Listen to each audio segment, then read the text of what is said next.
নমস্কার, আমি doctor Arindam Chatterjee mission hospital Durgapur থেকে বলছি। Welcome to my channel. আজকে আমরা একটা ইন্টারেস্টিং বিষয় নিয়ে কথা বলবো, যেটা হচ্ছে পিআরপি বা প্লেটলেট রিচ প্লাজমা।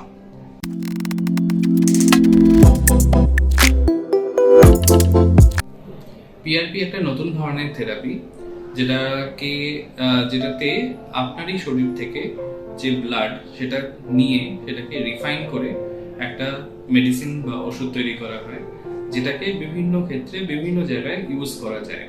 তো আজকাল এই পিআরপি থেরাপি বিভিন্ন ক্ষেত্রে ইউজ হচ্ছে, যেমন হচ্ছে স্পোর্টস মেডিসিন, বা যেখানে খেলতে গিয়ে চোট লেগে সেই ইনজুরিটা হিল যদি না করে বা রিপেয়ার যদি না হয়, সেক্ষেত্রে এটা ইউজ করা হয়। এছাড়াও টেনিস এলবো, যেখানে এলবোর এই দিকটায় অর্থাৎ ল্যাটারাল সাইডে ব্যথা হয় কাজ করতে গিয়ে বা খুন্তি নাড়তে গিয়ে বা পেন ধরে লিখতে গিয়ে ব্যথা করে, সেই ধরনের ক্ষেত্রে যেটাকে আমরা টেনিস এলবো বলি। আর একটা হয়েছে এই সাইডে, যেটাকে আমরা গলফার্স এলবো বলি।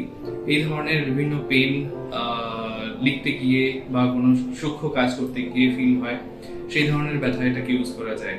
প্ল্যান্টার ফ্যাসাইটিস, যেখানে পায়ের তলায় তীব্র ব্যথা হয়, সকালবেলা ঘুম থেকে উঠলে পা ফেলতে গিয়েই ভীষণ ব্যথা লাগে, সেই প্ল্যান্টার ফ্যাসাইটিস, সেক্ষেত্রেও কিন্তু পিআরপির ইউজ আছে। এছাড়া আজকাল নি অস্টিও আর্থ্রাইটিস অর্থাৎ হাঁটুর ব্যথা, যেখানে হাঁটুর ভিতরে যে জেলটা বা যে অয়েলটা থাকে সেটা শুকিয়ে যায় সাধারণ ভাষায় বললে, তো তার ফলে পায়ে একটা খড়খড় আওয়াজ হয়, হাঁটুতে একটা খড়খড় আওয়াজ হয়, এবং হাঁটতে গেলে বা উবু হয়ে বসতে গেলে বা সিঁড়ি ভাঙতে গেলে বা বসা অবস্থা থেকে উঠে দাঁড়াতে গেলে ভীষণ ব্যথা লাগে। এই ধরনের কন্ডিশনস, যেটা নিউ অস্টিওআর্থ্রাইটিস, সেখানেও কিন্তু পিআরপির রোল আছে। এছাড়াও বহু ক্ষেত্রে যেখানে কোনো একটা পুরনো ঘা শুকোচ্ছে না, সেক্ষেত্রে পিআরপি ইউজ করা হয়। পিআরপির আরও কিছু ইউজ আছে, যেমন কসমেটিক সার্জারিতে বা হেয়ার গ্রোথের ক্ষেত্রে, যেখানে হেয়ার ফলের সমস্যা আছে বা যেখানে স্কিন টোন বা স্কিনের যে টার্জিডিটি সেটাকে ইমপ্রুভ করার জন্য পিআরপি ইউজ করা হয়। তো আসুন আমরা একটুখানি জেনে নিই যে পিআরপি জিনিসটা কি। পিআরপি হচ্ছে এক ধরনের রিজেনারেটিভ মেডিসিন। রিজেনারেটিভ মেডিসিন কেন? কারণ হচ্ছে যে বেশ কিছু রোগ আছে যেখানে জেনারেট করা অর্থাৎ নতুন টিস্যু তৈরি হওয়াটা যেরকম ভাবে হওয়া উচিত সেটা হয় না, বা যে রিপেয়ার বা হিলিং সেটা হয় না। যেমন কোথাও যদি কোনো চোট লাগে, তো বডির যে নিজস্ব মেকানিজম আছে সেটাকে হিল করিয়ে দেওয়া বা সেটাকে ঠিক করিয়ে দেওয়া বা সেটাকে রিপেয়ার করিয়ে দেওয়া, সেটা অনেক সময় অ্যাডিকুয়েটলি হয় না। তো সেই ক্ষেত্রে রিজেনারেটিভ মেডিসিনে যেসব ওষুধগুলো আছে সেগুলোকে কি করা হয়, যে যেখানে ওই হিলিংটা হচ্ছে না সেইখানটাতেই পুট করা হয়, সেইখানটাতেই সেই ওষুধটা দেওয়া হয়, যাতে এই হিলিং প্রসেস যেটা অ্যাডিকুয়েটলি হচ্ছে না সেটাকে ঠিক করা যায় বা সেটাকে ইমপ্রুভ করা যায় বা বেটার করা যায়, যাতে বডি নিজেই নিজের ট্রিটমেন্ট করে নিতে পারে।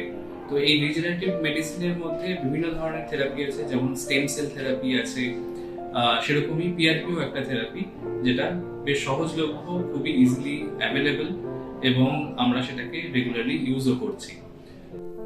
তো আসুন জেনি যে প্লেটলেট রিচ প্লাজমা বা পিআরপি জিনিসটা কি। তো আমাদের যে ব্লাড, সেই ব্লাড কিন্তু তিনটে ধরনের সেলস দিয়ে তৈরি। মেজরলি তিনটে ধরনের সেলস, একটা হচ্ছে আরবিসি বা রেড সেলস, আর একটা হচ্ছে ডাব্লিউবিসি বা হোয়াইট ব্লাড সেলস, আর তৃতীয়টা হচ্ছে প্লেটলেটস। তো এই প্লেটলেটস এর মধ্যে প্রচুর গ্রোথ ফ্যাক্টরস থাকে, যে গ্রোথ ফ্যাক্টরস গুলো হিলিং রিপেয়ার করায়। তো আমরা এখানে কি করি, যে যখন আমরা পিআরপি থেরাপির জন্য ব্লাড নিই, তো পেশেন্টের কাছ থেকে মোটামুটি 10 to 15 ml ব্লাড আমরা কালেক্ট করি। তারপর সেই ব্লাডটাকে একটা সেন্ট্রিফিউজ মেশিনে ওটাকে রোটেট করাই, যাতে সেই ব্লাডের যে তিন ধরনের সেলস তারা সেপারেট হয়ে যায়, মানে আরবিসি গুলো আলাদা হয়ে যায়, ডাব্লিউবিসি গুলো আলাদা হয়ে যায়, আর প্লেটলেটস গুলো আলাদা হয়ে যায়। এই প্রসেসটার পরে আমরা এই যে তিনটে সেল সেপারেট হয়ে গেল, তার থেকে আরবিসি আর ডাব্লিউবিসিটাকে সেপারেট করে অনলি প্লেটলেট পোর্শনটাকে নিয়ে নিই, এবং সেটাকে আবার সেন্ট্রিফিউজ করে একটা highly concentrated platelet rich plasma তৈরি করা হয়, যাতে প্রচুর হাই কনসেন্ট্রেশনের প্লেটলেটস থাকে। অর্থাৎ মোটামুটি অ্যাচিভ করার চেষ্টা করা হয় যে 4 to 5 টাইমস নর্মাল প্লেটলেট আমাদের বডিতে যে থাকে তার 4 to 5 টাইমস প্লেটলেট কনসেন্ট্রেট যাতে তৈরি হয়ে যায়। এই যে ফাইনাল প্রিপারেশনটা তৈরি হলো আপনারই ব্লাড থেকে 4 to 5 টাইমস কনসেন্ট্রেটেড প্লেটলেট, এটা কি বলা হয়? Platelet rich plasma. আর এই প্লেটলেট রিচ প্লাজমাটাকে তারপর আল্ট্রাসাউন্ড গাইডেড অথবা আল্ট্রাসাউন্ড গাইড ছাড়াই যে খানে আমাদের এই হিলিং বা রিপেয়ার হচ্ছে না বা যেখানে এই থেরাপিটা ইন্ডিকেটেড সেইখানে ইনজেকশনটা করা হয়। তো প্লেটলেট রিচ প্লাজমার যে থেরাপি সেই সম্পর্কে বেশ কিছু কমন কোশ্চেন্স আছে, তো একে একে সেই কোশ্চেনগুলো আমরা আনসার করি।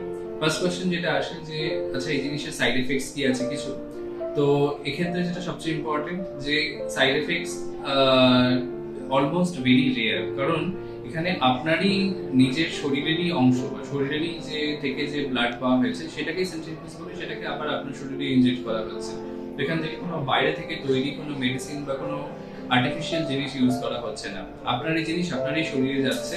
জাস্ট আমরা সেখান থেকে পার্টিকুলার একটা জিনিস যেটা প্লেটলেট সেটাকে আলাদা করে কনসেন্ট্রেট করে আপনার যেখানে প্রয়োজন সেখানে পুট করছি। তো সেই জন্য অ্যাপারেন্টলি সেরকম কোনো বড় সাইড এফেক্টস বা কোনো ইম্পর্টেন্ট প্রবলেম আসার কথা নয়। বাট যেটা কমনলি হয় সেটা হচ্ছে যে যেহেতু এটা একটা রিপেয়ার প্রসেস, রিজেনারেটিভ প্রসেস, তাই আফটার ইনজেকশনের জায়গাটিতে কিন্তু একটু ইনফ্লামেশন, একটু গরম ভাব এবং একটু ব্যথা বেড়ে যাওয়ার সম্ভাবনা থাকে। জেনারেলি এই ব্যথা বেড়ে যাওয়াটা 3 থেকে 5 দিনের মতনই থাকে, বাট কারো কারো ক্ষেত্রে 5 থেকে 7 দিনও হতে পারে। তো সেই ব্যাপারটা কিন্তু আগে থেকেই জেনে রাখা দরকার। তো সেকেন্ড হচ্ছে যে যদি এরকম ব্যথাটা বাড়ে তাহলে কি করণীয়। এক্ষেত্রে মনে রাখতে হবে যে কোনো NSAID অর্থাৎ যে traditional pain killer like Brufen বা ডাইক্লোফেনাক বা অ্যাসিক্লোফেনাক গ্রুপের যে ওষুধগুলো আছে যেগুলো কমনলি পেইন কিলার হিসাবে দোকানে কিনতে পাওয়া যায়, ওভার দ্য কাউন্টার কিনতে পাওয়া যায়, সেই ওষুধগুলো কিন্তু এই প্লেটলেট রিচ প্লাজমা থেরাপি চলাকালীন একদম খেতে নেই, কারণ খেলে পিআরপির এফেক্টটা অনেকটাই কমে যায়। তো সেক্ষেত্রে কি করণীয়, সেক্ষেত্রে হচ্ছে প্যারাসিটামল জাতীয় ওষুধ যার আরামসে নেওয়া যেতে পারে। অ্যাট দি সেম টাইম আল্ট্রাসেট বা ট্রামাডল এই টাইপের যে ওষুধ, মরফিন গ্রুপের ওষুধ, এই ওষুধগুলো কিন্তু নেওয়া যেতে পারে। এতে কোনো প্লেটলেটের উপর অসুবিধা হবে না, প্লেটলেটের থেরাপির বা প্লাজমা রিচ থেরাপির কোনো প্রবলেম হবে না। নেক্সট কোশ্চেন যেটা জিজ্ঞাসা করা হয় সেটা হচ্ছে যে তাহলে কি এই থেরাপির পরে রেস্ট নেওয়া উচিত। তো অবশ্যই 5 থেকে 7 দিন রেস্ট নেওয়া উচিত। রেস্ট মানে এরকম নয় যে বেড রেস্ট, বাড়িতে নর্মাল যে রেগুলার কাজকর্ম সেগুলো করাই যেতে পারে, বাট যে এরিয়াটাতে ইনজেকশন হয়েছে সেই জায়গাটাতে কখনো কখনো ইমোবিলাইজেশন করার দরকার থাকে, বা কখনো কখনো বলা হয় যে যতটা কম সম্ভব মুভমেন্ট ওই জায়গায় করা উচিত ফর ফার্স্ট 7 days অনলি। তারপরে কিন্তু ধীরে ধীরে যখন ব্যথাটা কমে যাবে এক্সারসাইজ বা রিহ্যাবিলিটেশন খুবই প্রয়োজন। নেক্সট যেটা প্রশ্ন করা হয় সেটা হচ্ছে যে এই যে থেরাপি নেওয়া হলো এরপরে আরাম এক্সপেক্টেড কতদিন পরে হবে, মানে কতদিন পরে আরাম হতে পারে।